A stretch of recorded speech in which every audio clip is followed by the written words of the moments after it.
Merci beaucoup. Vous savez que aussitôt après ma prise de service, je me suis attelé à recevoir les différentes directions du département. Et depuis ce matin, j'ai commencé à aller sur le terrain pour visiter les structures sous tutelle, mais plus particulièrement à aller visiter des chantiers. C'est ce que j'ai fait depuis ce matin. Et je voudrais remercier tous ceux et toutes celles qui m'ont accompagné. Je voudrais commencer par les autorités administratives, notamment monsieur le gouverneur de Dakar, monsieur le préfet de Dakar, monsieur le sous-préfet de cette commune où nous sommes. Et je voudrais également remercier messieurs les directeurs généraux de SONES et de SEN'EAU, ainsi que tous mes collaborateurs des directions du département qui sont venus de Diamniadio, et tous les autres qui nous ont accompagnés depuis ce matin, sans oublier vous, mesdames et messieurs de la presse, qui êtes aussi avec nous depuis. Nous avons commencé par les mamelles, le phare des mamelles, avec l'usine de dessalement en cours de construction. Vous savez que cette usine a pour vocation d'augmenter la capacité de SONES et SEN'EAU ici à Dakar, avec un premier approvisionnement ou ajout dans le réseau de 50 000 mètres cubes jour lorsque la première phase se terminera. Et dans une deuxième phase prévue au-delà de 2027, il y aura également 50 000 mètres cubes qui seront réinjectés, ce qui fera 100 000 pour cette usine de dessalement. Nous avons vu que les travaux sont en cours, avancent, et nous voulons profiter pour encourager les équipes techniques sur place, mais également ceux qui gèrent les chantiers, d'aller de l'avant pour respecter les délais qui sont prescrits de ce point de vue. Après le mamel, cette usine, nous avons aussi visité ce qu'on appelle le point B, qui est un point extrêmement important, névralgique, qui gère quasiment toute l'eau qui est distribuée à la population de Dakar, une bonne partie de la population en tout cas, qui reçoit l'eau qui vient du lac de Guiers, mais également de plusieurs autres forages tout au long du chemin, et qui les traite. Nous avons vu une technologie de pointe. Nous voulons féliciter les services de SONES et de SEN'EAU qui, au fil des années, sont montés en puissance pour installer ces équipements et permettre aux Sénégalaises et aux Sénégalais d'avoir une eau de qualité. Et je crois que c'est ça qui est l'ambition et la vision du chef de l'État, M. Bassirou Diomaye Diakhar Faye, et du Premier ministre Ousmane Sonko, pour que l'eau soit accessible, qu'elle soit de qualité, mais à un prix raisonnable, j'y reviendrai.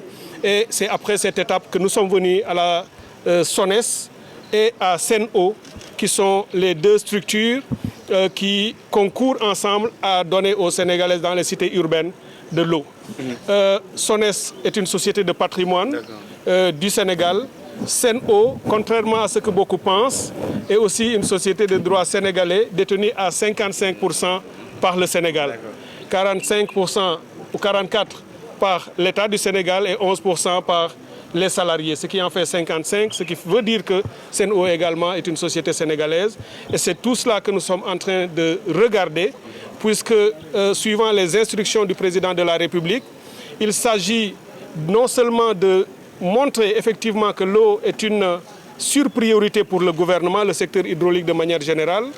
L'eau n'est pas seulement un droit humain fondamental conforme à l'objectif 6 des ODD, des objectifs de développement durable, mais nous voulons faire de l'eau la première ressource et le premier prérequis ou l'impératif de développement et de la relance des secteurs, notamment le secteur agricole et industriel. Et pour ce faire, il nous faudra une nouvelle politique. Vous l'avez déjà vu, le président de la République a donné des injonctions dans ce sens. Pour comprendre l'existant, j'ai constaté depuis ce matin que beaucoup d'argent a été investi dans ce secteur, tout au long des années. Évidemment, lorsqu'on dit ça, on doit dire aussi qu'il faut faire un diagnostic, qu'il faut évaluer, qu'il faut auditer pour savoir où cet argent est allé, à quoi ça a vraiment servi. Nous avons vu les équipements et les évolutions et les résultats accomplis, mais évidemment, il faut toujours voir est-ce qu'on ne peut pas faire mieux, comment faire pour faire mieux, comment améliorer davantage, et c'est à cela que nous allons tendre.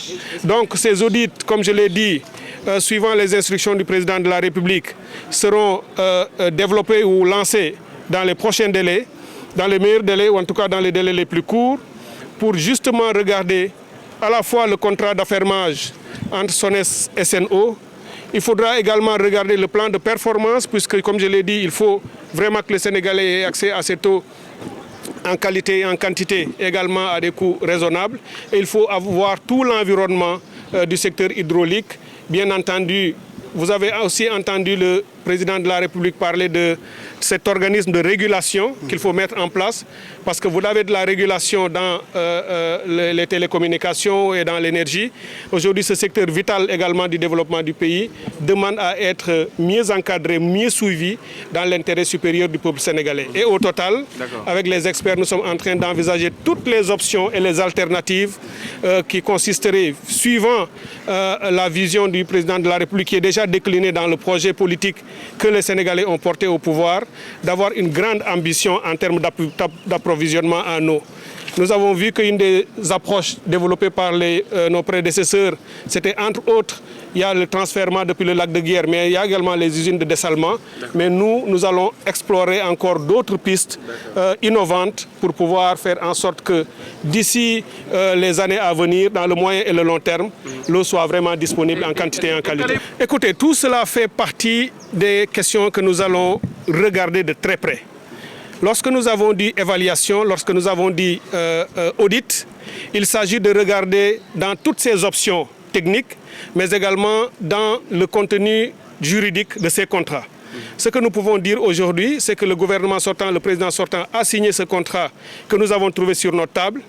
Évidemment, dans les meilleurs délais, nos services ont d'ailleurs commencé à le regarder pour voir quels sont les enjeux qui sont attachés à ce contrat, l'auditer, pour en tirer les meilleures positions possibles pour le peuple sénégalais. Nous l'avons dit, rien ne sera fait si ce n'est dans l'intérêt supérieur du peuple sénégalais. Nous n'avons pas a priori de position là-dessus avant d'avoir regardé, avant d'avoir audité, et des résultats de ces audits, y compris sur le choix de ce type de technologie, parce que le besoin en eau, il est réel, mais il y a plusieurs options possibles. Une option a été privilégiée par le gouvernement sortant, nous allons le regarder. Si nous constatons qu'effectivement ce n'est pas la meilleure option pour le Sénégal et pour nos ambitions, nous ne nous gênerons pas à le remettre en question, bien entendu. Mais comme je l'ai dit, bien tout ça va découler des audits et des évaluations que nous allons faire en toute objectivité par les experts qui seront habilités à faire ce genre de travail. Comme je l'ai dit, la nouvelle ambition, c'est que partant du principe que l'eau est pour nous la première ressource. On parle aujourd'hui beaucoup de pétrole et de gaz, mais moi, ministre de l'hydraulique et de l'assainissement, je dis que la première ressource du Sénégal, c'est l'eau. La ressource la plus importante pour développer notre pays, c'est notre eau. On n'a jamais eu de pétrole, pourtant le pays tenait, puisqu'on avait quand même de l'eau qui est disponible. Vous savez que c'est plus de 13 milliards de mètres cubes d'eau que nous perdons chaque année, qui va à l'océan, qui part du fleuve Sénégal. Vous avez vu dans le projet politique qui est porté par le chef de l'État, M. Bassirou Diomaye Faye, qu'il y a l'idée ou l'option de revitalisation des vallées fossiles. Vous avez vu l'option du canal du Cayor et du Baol. Ça, c'est une grande ambition qui va dépasser les centaines de milliers de mètres cubes injectés année après année dans le réseau pour aller vers une approche beaucoup plus durable, beaucoup plus ambitieuse, qui va allier l'agriculture et l'accès de la population à l'eau.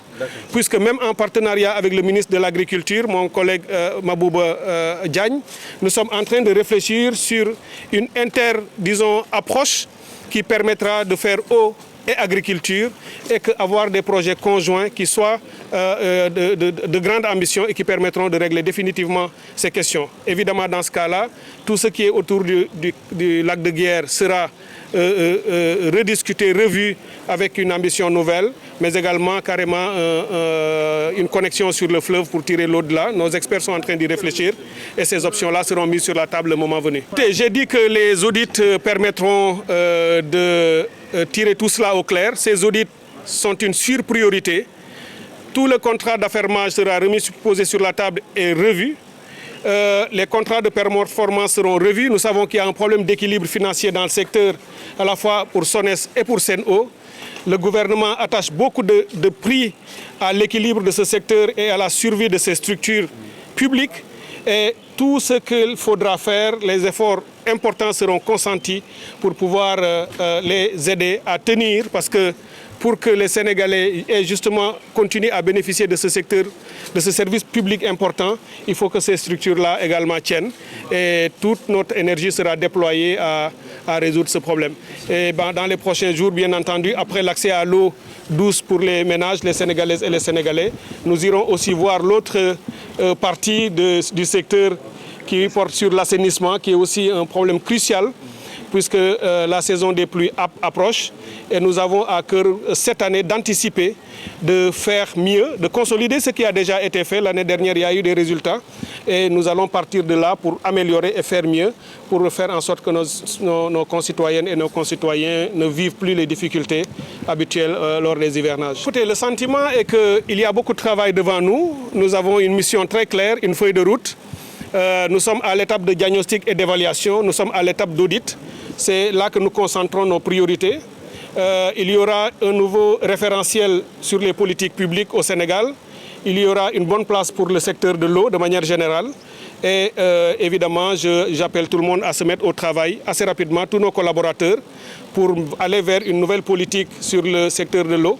Et puis travailler à renforcer et à faire en sorte que l'eau soit en bonne position, en bonne place dans ce nouveau référentiel sur les politiques publiques. Et comme je l'ai dit, il ne s'agit pas seulement d'un secteur cloisonné.